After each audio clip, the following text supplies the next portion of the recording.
Desta forma, a gente tem feito que os postos de saúde, as agentes de saúde, os postos têm feito essa triagem, porque não é admissível num caso que o paciente já veio a óbito que nós tínhamos que buscar ele para fazer quimioterapia e por se tratar numa estrada de chão, que ele morava fora, o familiar, por ter um carro 0 km, não podia ficar atrás do nosso. Ou seja, o carro do município ia buscar o paciente, o pai, e o filho em casa, com um carro último modelo. Você está me entendendo? Que é um absurdo, né? Não, eu faço outra colocação, as experiências que eu passo. Você chegar, por exemplo, numa casa geriátrica, pegar aquela vovozinha que está sendo assistida e o motorista colocar da melhor forma possível a paciente dentro do veículo e pedir para a ajudadora, a senhora acompanha? Não, e ela sentar num carro importado último ano e vir atrás para ir no hospital. Eu te pergunto, Marcos. Não, mas daí Marcos, estas coisas a comunidade não sabe. Então, quando que colocam assim, o que eu não aceito, existe um paciente acamado, a família toda está sofrendo. Hoje nós temos algo que não existia, que são as visitas domiciliares. O médico, a agente de saúde vai, o médico vem tal dia, o médico cancela a agenda. Ele cancela a agenda, não vai atender mais ninguém.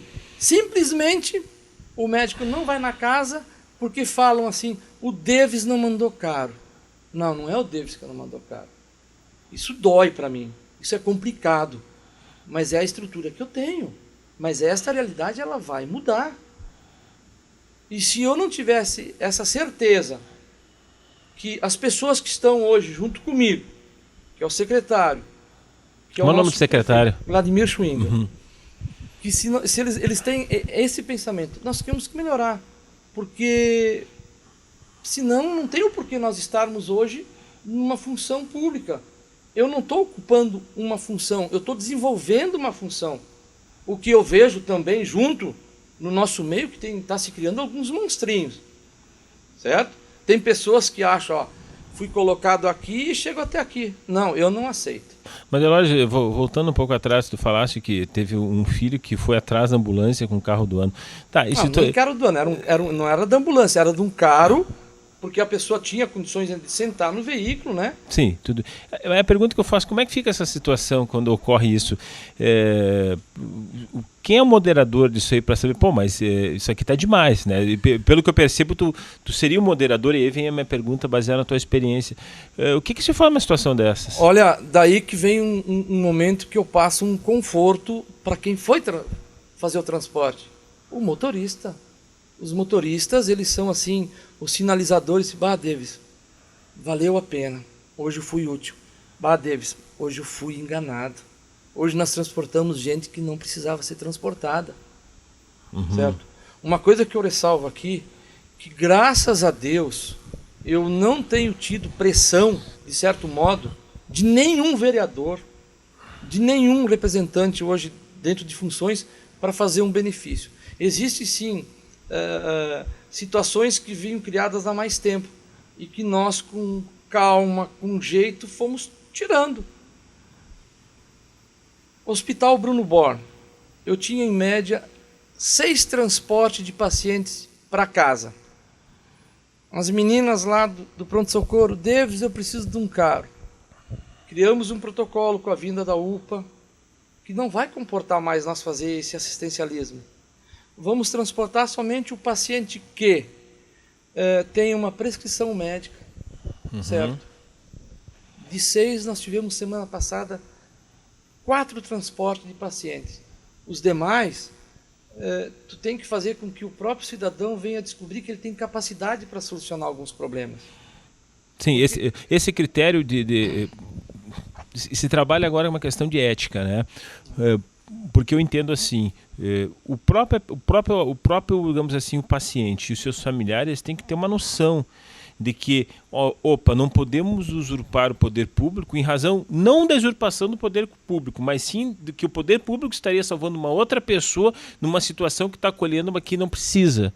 Eu vejo que esse é o entendimento. Isso acontece muito, Elor. Tipo, você vai atender uma pessoa que tu acha que tem uma coisa X e tem menos X, enquanto que tem outra tem 3x de problema e que daí tu vai para um lado esquerdo para salvar do lado esquerdo e o lado esquerdo é falso, enquanto que o lado direito é verdadeiro, tirando a apologia política esquerda e direita. Sim. Isso acontece muito. Acontece, por isso que nós estamos assim, de certo modo, ganhando, e eu não quero ganhar a simpatia dessas pessoas. Eu não quero.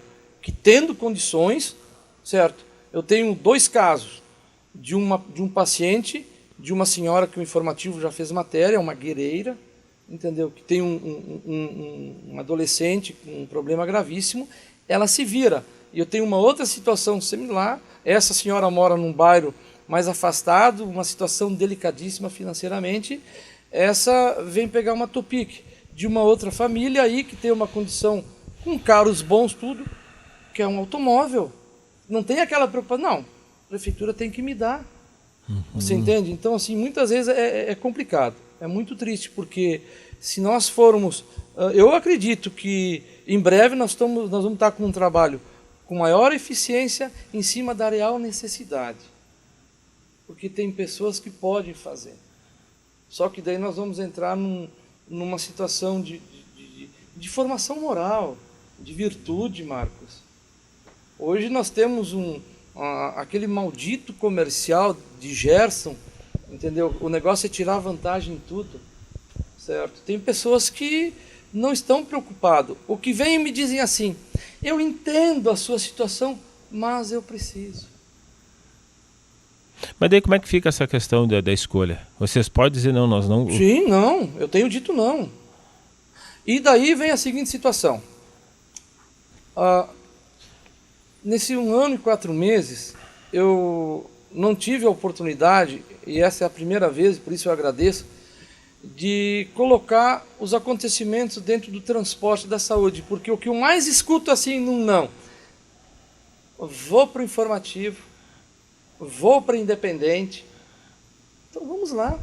Tipo, botar a boca no trombone numa coisa e que... vou para a justiça. Gente, eu fico imaginando que hoje trabalhar na área jurídica deve ser muito complicado, porque é o que eu mais escuto. Vou na promotoria? Não, o que eu posso fazer?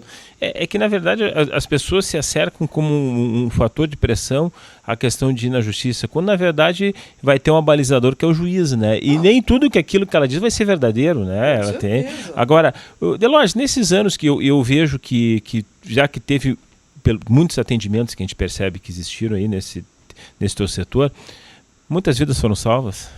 Muitas vidas foram salvas. Muita dor foi cessada. Por exemplo, o nosso prefeito municipal, junto com a atual administração, tomou uma postura. No ano de 2012, eu mandei um veículo a Canoas, que no ano anterior não foi feita nenhuma cirurgia eletiva. Nenhuma. Daí se comprou essas 500 cirurgias para fazer. Ou seja, o SUS paga tanto, nós vamos bancar a diferença, certo? E é para isso que nós estamos, só que também dentro do gestor público tem uma limitação. Claro. Hoje nós gostaríamos de suprir toda essa demanda de fazer as cirurgias, mas muitas vidas foram salvas. Existe hoje um trabalho que é muito interessante ressaltar, por isso que é importante. Nós temos a Univates, ela tem o profissional, e nós temos o paciente, a questão das fisioterapias. Eu tenho uma demanda grande de fisioterapia, só que o meio do caminho tinha um problema, o transporte. Como levar? Então, com a vinda dessas vans agora, nós vamos melhorar e muito, certo? Porque há uma preocupação. As pessoas que não me conhecem acham que eu estou lá, mas eu tenho a perfeita consciência e sou sabedor de que o paciente vai ficar lá, o músculo atrofiando, ou uma fisioterapia neurológica, piorando o quadro. O profissional está lá na Univates, aguardando aquela hora. E eu não mando, por quê? Em cima de uma estrutura que nós recebemos. Diga-se de passagem, passou, agora a comunidade vai aguardar, eu tenho certeza, porque não existe. Passou o primeiro ano, agora tem que acontecer as coisas? Não.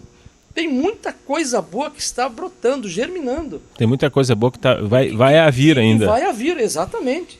Exatamente. Somado nisso, eu quando assumi a CESA junto com o Vladimir, mais a Ana Rexigli e o Dr. Ronald, éramos em 4 e aquilo foi um começo assim surpreendente. Eu fui substituir uma pessoa que tinha 10 anos. Ele conhecia as pessoas pela voz, certo? E eu me confrontei, mas graças a Deus o desafio foi lançado. Percebo que tenho mais acertado do que errado. Percebo que tenho deixado muitas pessoas insatisfeitas. Muitas ficam insatisfeitas porque daí eu cobro uma conduta. Porque eu não posso permitir, Marcos, que certas pessoas, dispondo de condições, deixem o familiar na última hora ali. Não, se não é a prefeitura eu não levo. Eu perco a consulta, eu não vou para casa, eu cheguei de Porto Alegre, tenho que me levar para casa. Em casa tem o filho com carro novo, o cara é microempresário ou é empresário. São essas barbáries que a gente passa. São essas dificuldades que tu enfrenta dia a dia. Diariamente. Diariamente. Então assim, isso mexe e eu todos os dias eu estou isso é um detalhe, porque o meu telefone eu começo a atender lá na CESA a partir de 15 para as 8, mas 7h15 não, 6 horas eu acordo, 15 para 7, todos os dias estou com os meus motoristas. Porque eu gosto. Eu venho caminhando para o meu trabalho, porque eu sei que cada dia eu tenho que matar um leão, entendeu? Eu tenho assim que fazer alguma coisa em prol da comunidade. E é por isso que eu sou grato por a oportunidade. O Luiz Fernando tem apoiado o meu secretário, que eu digo, certo? É uma pessoa que eu aprendo a admirar ele a cada dia, que as pessoas não conhecem, mas eu convivo com ele. Então, essa é a minha função, Marcos. Esse Delógenes, é o meu trabalho. Sabe que passado tanto tempo assim, é uma satisfação tu ter estado aqui no nosso programa. Sinta-se como que aqui é serventia do povo que necessita, principalmente na área da saúde médica e principalmente daqueles que estão realmente com dor, que estão realmente procurando uma necessidade social, de que cabe a nós, principalmente nós, a gente do meio da comunicação e aqueles que administram esse município, fazer o que estão fazendo. Então, tu está de parabéns, espero que continue assim e que sirva o meu programa de porta-voz daquelas pessoas necessitadas. Bom, vocês viram como tem pessoas especiais que trabalham com grande dificuldade e com uma luta diaturna de quase 1000 atendimentos mês de pessoas que sofrem, e o Delógenes Davis é uma pessoa que vem ajudar essas pessoas, um anjo, quem sabe até, que vem de todas as formas contribuir com o Lajeado. Fala Jurídica, até a nossa próxima semana.